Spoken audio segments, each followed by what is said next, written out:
ৰঞ্জনছ কিচেনলৈ আপোনালোকক স্বাগতম। আজি আমি বনাম ৰঙালাও চপ বা ৰঙালাও টিকি বা পাম্পকিন টিকি। 200 গ্ৰাম মান ৰঙালাও লৈছোঁ আৰু এটা আলু লৈছোঁ আৰু অলপ আদা লৈছোঁ। এইখিনি বাকলি ছাকলি গুচাই লৈছোঁ, ধুই লৈছোঁ। এতিয়া ধুনীয়াকৈ ৰুকি ল'ম।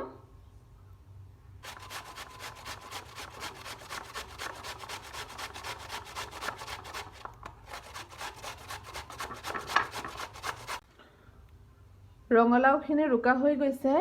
এতিয়া আলু আৰু আদাখিনিও ৰুকি ল'ম একেলগে।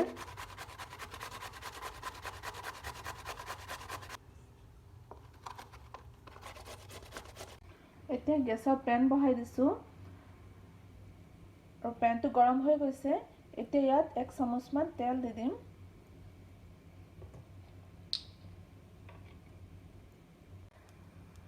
তেলটো গৰম হোৱা আৰম্ভ হৈছে।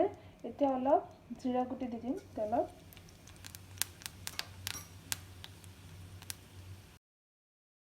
এতিয়া এই ৰুকি থোৱা ৰঙালাও, আদা আৰু আলু গোটেইখিনি তেলত দি দিম, ভাজি কৰিম ভালকৈ।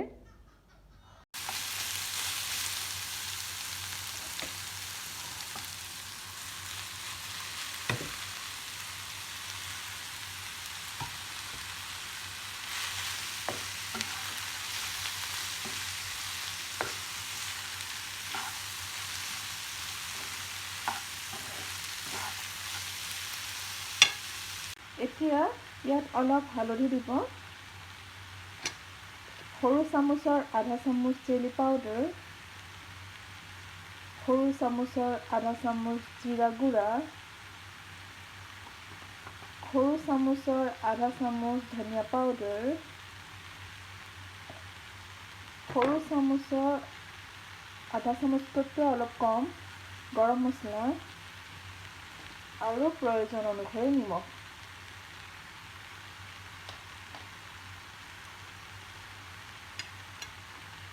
এইখিনি ধুনীয়াকৈ লাৰি দিব।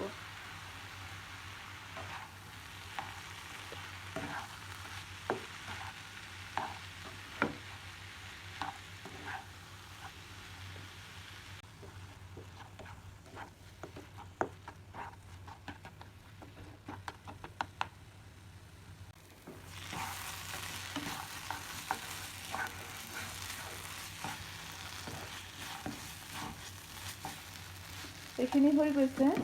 এতিয়া গেছৰ ফ্লেমটো অফ কৰি দি উলিয়াই ল'ম। ঠাণ্ডা হ'বৰ কাৰণে ৰাখিব অলপ টাইম।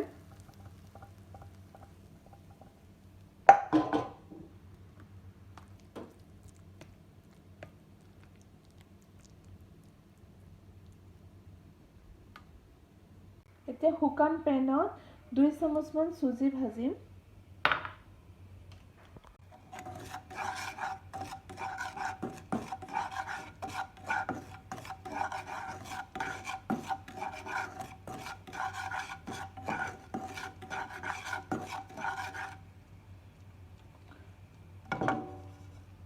অলপ অলপ ৰঙচুৱা হৈছে। এতিয়া উলিয়াই ল'ম।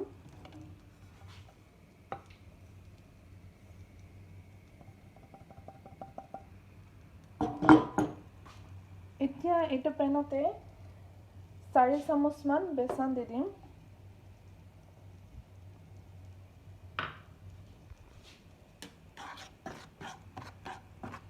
কণ্টিনিউ লাৰি থাকিব লাগিব, নহ'লে লাগি যাব পাৰে।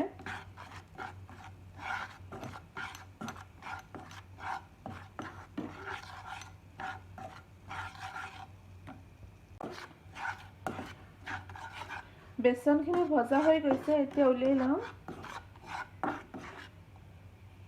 এই ভাজিখিনি ঠাণ্ডা হৈ গৈছে। এতিয়া এই ভাজি কৰি থোৱা বেচন 4 চামুচ দি দিম।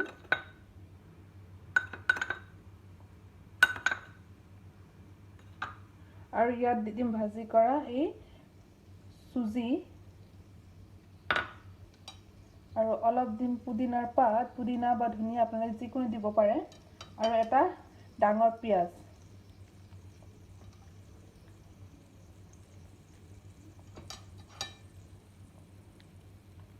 এতিয়া এইখিনি ধুনীয়াকৈ মিক্স কৰি দিম।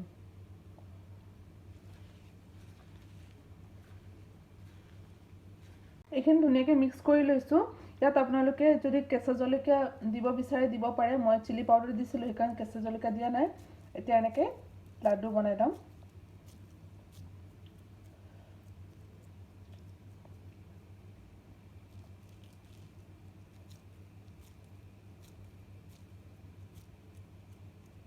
টিকি বা চপ এনেকুৱা সাইজত বনাই লৈছো এতিয়া গেছত পেন বহাই দিছো তাত 1 চামুচ মান তেল দি দিম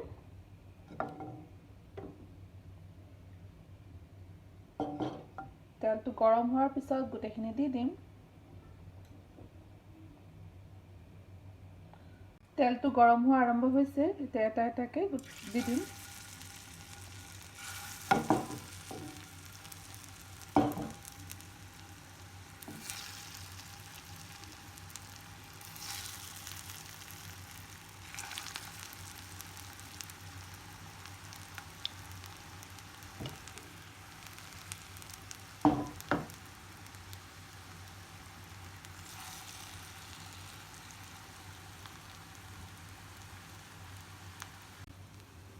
হৈ গৈছে চাগে উল্টাই লম হৈ আছে গুটেখিনি উল্টাই দিম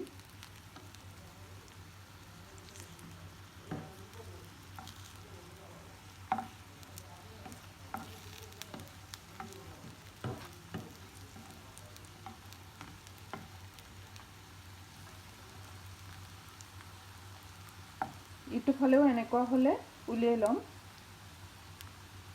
খিনি হৈ গৈছে চাগে হৈ গৈছে এতিয়া উলিয়াই লম গুটেখিনি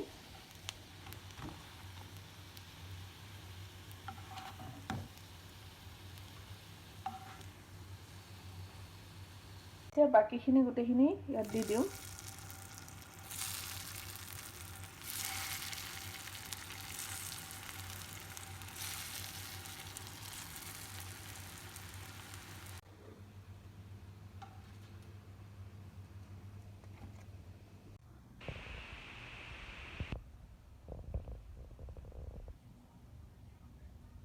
ফ্ৰেন্ডছ আশা কৰোঁ আপোনালোকে এই ৰেচিপিটো ভাল পাব যদি মোৰ চেনেলত নতুন আছে প্লিজ সাবস্ক্ৰাইব কৰিব নেক্সট ৰেচিপিত লগ পাম তেতিয়ালৈকে বাই বাই আৰু ধন্যবাদ